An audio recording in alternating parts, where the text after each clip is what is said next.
Hello everyone, welcome to the channel. My name is Alexi and this is Soto-Tek. In this video, I'm going to give you my first impressions about the recently released mid-range tablet from Samsung, the Galaxy Tab A7 Lite, and whether it is worth buying. But first, let's do a quick unboxing.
Okay, the main reason why I bought this tablet is not because I was particularly interested.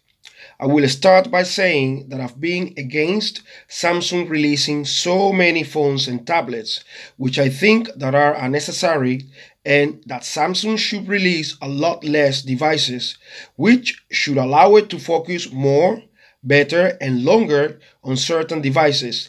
And I think this tablet falls in the category of unnecessary. However, there are some positive and surprising findings about this tablet.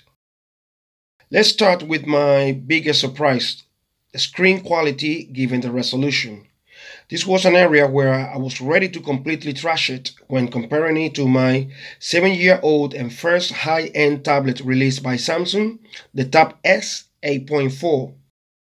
This Tab A7 Lite has an 8.7 inches TFT screen with a very low resolution of 800 by 1340 pixels and a PPI density of 179. So obviously, my thoughts were that with this low resolution and this TFT panel, there was no way it could compete and therefore replace my Tab S 8.4 with a higher resolution of 1600 by 2560 pixels and a SuperAmoled screen with a PPI density of 359. Just no way. But oh boy, I just couldn't believe my eyes when I first put them side by side. I don't know if you can see it, but the A7 Lite seems to be a little bit brighter and sharper than the Tab S. How is that even possible? I'm still surprised. Even outdoors, the brightness is not too bad, and it has good viewing angles in general. Now, the downside is that the screen can be a little bit unresponsive sometimes, and sometimes I have to tap on apps a little bit harder than I'm used to open them. Not the best experience in this regard, but you can get used to this interaction with the screen. The A7 Lite is made of aluminum frames and back with plastic edges top and bottom. It has a 5100 mAh non-removable battery with 15 watts fast charging.